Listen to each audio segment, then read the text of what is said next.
Yaida Ford, Ward 8 Table Talk. Creating opportunities and fighting for you. Good morning, everyone. My name is Yaida Ford, and I want to welcome you all to Yaida Ford's Ward 8 Table Talk. As you know, I'm running for Ward 8 City Council member, and with the changing dynamics in the city due to COVID-19, I haven't been able to continue with my meet and greets and door knocking. And so these table talks allow me to engage residents on issues that play a major role in the lives of Ward 8 residents. And we won't just talk about problems here, we'll also talk about real practical solutions. So today's topic is on COVID-19 and its effect on small businesses. A lot of you know that small businesses are the engine in Ward 8. So I want to welcome my very special guest, very close friend of mine, my brother, Ivory Johnson. Ivory is the founder of Delancey Wealth Management, LLC, and he provides comprehensive financial planning for families, individuals, and small businesses. Ivory is also a member of the CNBC Financial Advisory Council, and that's just the professional resume. He's got the community resume too, and I have to blow him up about that. Ivory served as he served as the president of 100 Black Men, their Greater Washington D.C. chapter, and they received the Nonprofit of the Year award by the D.C. Chamber of Commerce for providing direct tutoring and mentoring services to our children here in Ward 8 and other communities, but particularly here in Ward 8. So Ivory, welcome.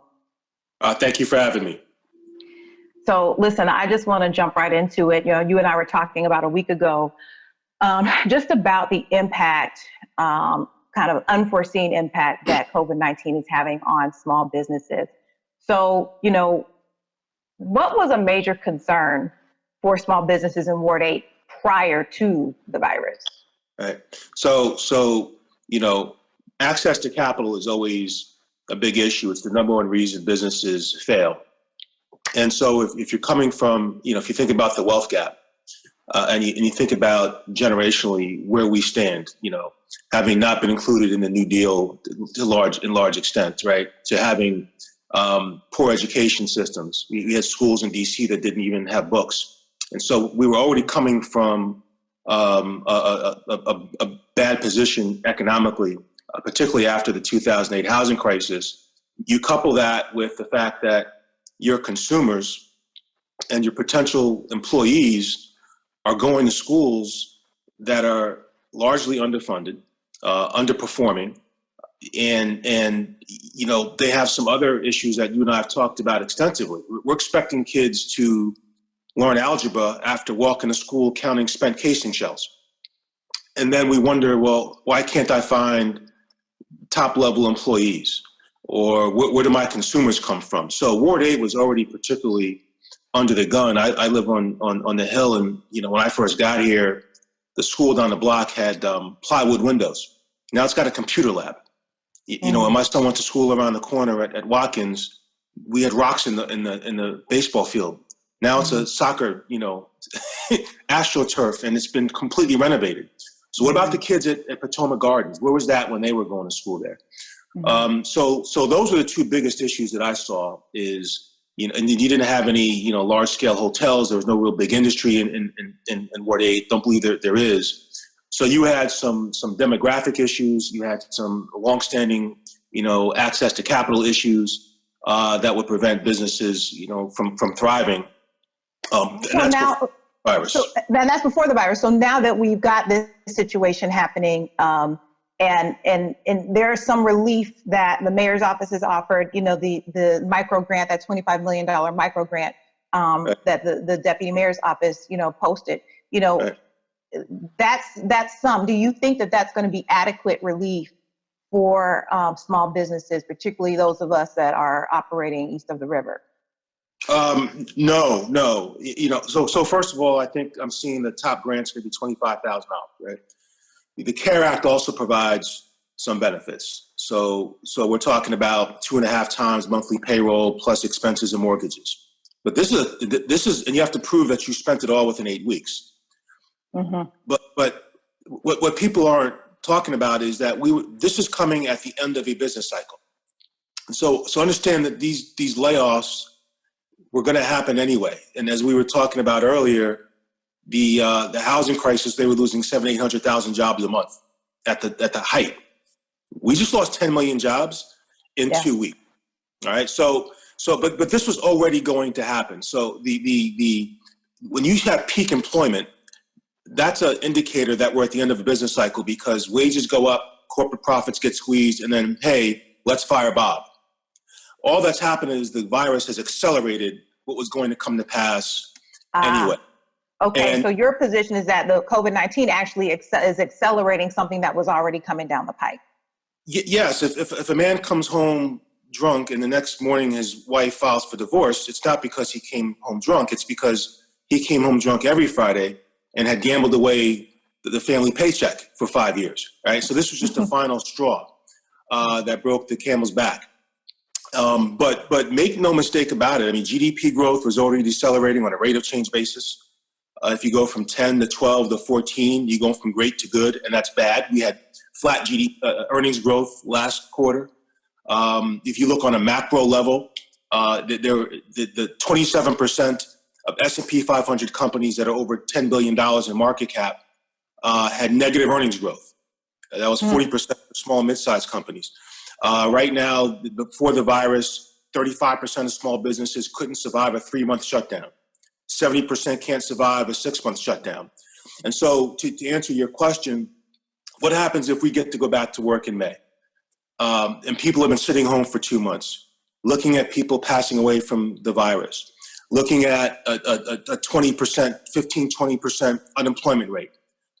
Who looks at that for 2 months, goes back to work and says, I want to go to an expensive restaurant now. Now's the time to go on vacation. What they're going to do is spend less money.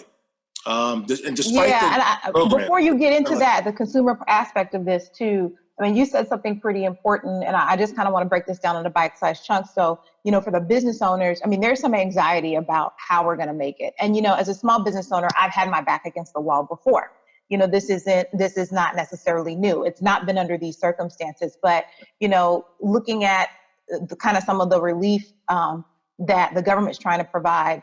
So we have the micro grant program by the mayor's office, right? And I know when I was applying for that, they wanted to know, like, how much money did you make last year between February and April, and I had to be able to pull that information out. And it took me maybe an hour to get it all put together. But there are companies, particularly small business owners, self-employed people that might not be as easy to package that in an hour, right? When you're only given a week to apply for the money, right? So what, is there, as we are, the government's just, this is new for them too. So what are some of is there any, like, a policy or some way to ease up and make it easier for small businesses and minority-owned businesses to apply for these funds? No, I mean, to your point, if you don't have your tax returns, if you don't have an income statement, you're going to have to show some evidence that, there's a hardship for the DC grants. And this, what this highlights is who had their, excuse the phrase, but who had their affairs in order. Mm-hmm. All the rhetoric is small businesses. We all know that they're overworked. And a lot of times they don't pay attention to the details, or they don't have an accountant running their books. But if you had an accountant running your books and everything was on QuickBooks, they would have sent you an email with everything you needed to apply in a short period of time. Absent that, you can't apply and you miss out on opportunities. The emergency loans from the CARE Act, that's a 2-page application.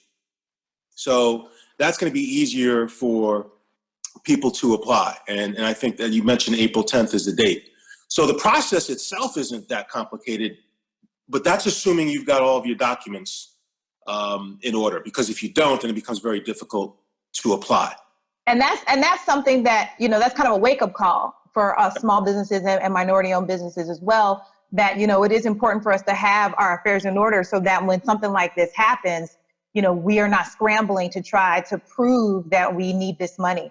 Minority-owned businesses and small businesses, like you said, overworked, work very hard. We provide a lot of jobs. I'm an employer, and some of my employees are from Ward 8. So, this is, if I go down or the business goes down, then that's an immediate effect on them. And then that's an immediate effect on their families.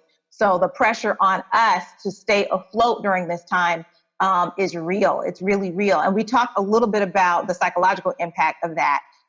We were discussing this about a week ago, and you mentioned, not allowing this to really, how not to allow this to interfere with your ability to work. So I want to kind of shift focus a little bit, to what are some of the things that we can do, particularly in Ward 8, entrepreneurs, business owners, those that are self-employed, to sustain ourselves economically while we're dealing with the obvious stress of what's happening. Yeah, the stress is real, and I'm an advocate of meditation. I think people should lean on their faith. They should pray. Breathing exercises. We should exercise on a regular basis. When the market just dropped, the most ever, right? It was a precipitous drop, and I know all the numbers. I know what could happen, right? It's frightening. I'd rather I didn't know sometimes, but I have to navigate that, or else I can't perform my job. And so, it would behoove small business owners to really pray and meditate. And to your point, you made a really valid point about you feel like you have an obligation, and it's almost a double-edged sword for entrepreneurs, because you're going to hang on. It's a family, right? You're going to hang on to your employees as long as you can. But that may not always be a good business decision. Large corporate America, you're a number. They don't care, right? If the revenue says fire Yaida, they will run to your office, and walk you out the door. But a small business, your family, and one of the things I fear is that the businesses will go under because they're gonna hang on to the last possible second, even when the projected revenue isn't there. But you got to keep your wits about you, because this is probably the most stressful time of any of our careers. Yeah. This is the most stressful time that we'll ever have, because you're losing your personal wealth through investments. If you have real estate, you don't know if your tenants can pay you rent. And then your revenues are going down on the business side. And if you start looking at the state revenues, you have to wonder at some point, are they going to be able to sustain you? So the decisions that we make now will determine whether or not, our quality of life, 3, 4, even 5 years from now. So, and on a high note too, we mentioned this about talking about, letting people go and making the cuts where we need to make the cuts, but also getting creative and innovative during this season, right? Yeah. I know some people, I know a chef who got laid off at one of our major hotels, and now he's doing the mobile delivery, like him and his wife are doing it together, and he's in Ward 8, and which is really cool, and just trying to support him. So, what word of encouragement can you give to entrepreneurs in our ward, about using this time to be creative? Well, you don't have a choice. So anytime markets are disrupted, that creates opportunity. And they're going to be, and it sounds harsh, but there are going to be a lot of people who spend the next month watching Netflix and drinking bourbon like it's Kool-Aid, right? And then you're going to have people who say, well, how about if I do a Zoom webinar? Maybe I should spruce up my site. Maybe I can think of a different way to do business. What books can I read? Now's the time you should be consuming information. Mm-hmm. I just sent a text to an accountant, and I said, do you understand the CARE Act and the grant programs? And I can talk about, the economy. Maybe we can do, a webinar, because we both got a lot of LinkedIn followers. This is an opportunity. In my business, for example, you've got 12 million people who just lost their job. They've got 401ks, right? They probably have lost money in the market. You've got advisors who are showing them pie charts, which masquerades as a risk management tool, which won't work for a variety of reasons, because there's volatility across asset classes. So those, that if something zigs, the other zags argument doesn't work, right? So now there's opportunity for me, but how do I grasp that? And so in any industry, if you do hair, you could be doing videos on your iPhone and sending it out to your customers, saying, how do you maintain your hair by yourself with these products while you wait? And any business you have, you can use social media and videos, because those are the tools that you have, or you can read books, or you can think of new market niches. Which of your competitors are going to go out of business? How do you get their customers? So there's going to be ways, there's going to be opportunities, but the key is how do you survive? That's what we're talking about now, and that's why this is such an important forum. Is how do you use government tools so that you can survive, and then while you're surviving, identify new niches and new ways of doing business, so that when we're not going to get a V-shaped recovery, but as things start to get better, how do you participate in that? Yeah, thank you. Thank you, Ivory. And for those of you who joined us, I want to thank you for joining us.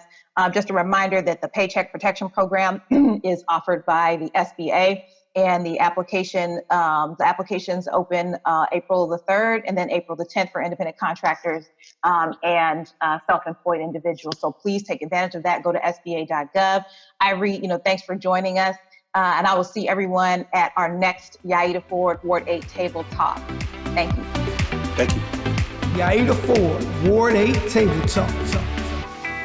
Creating opportunities and fighting for you.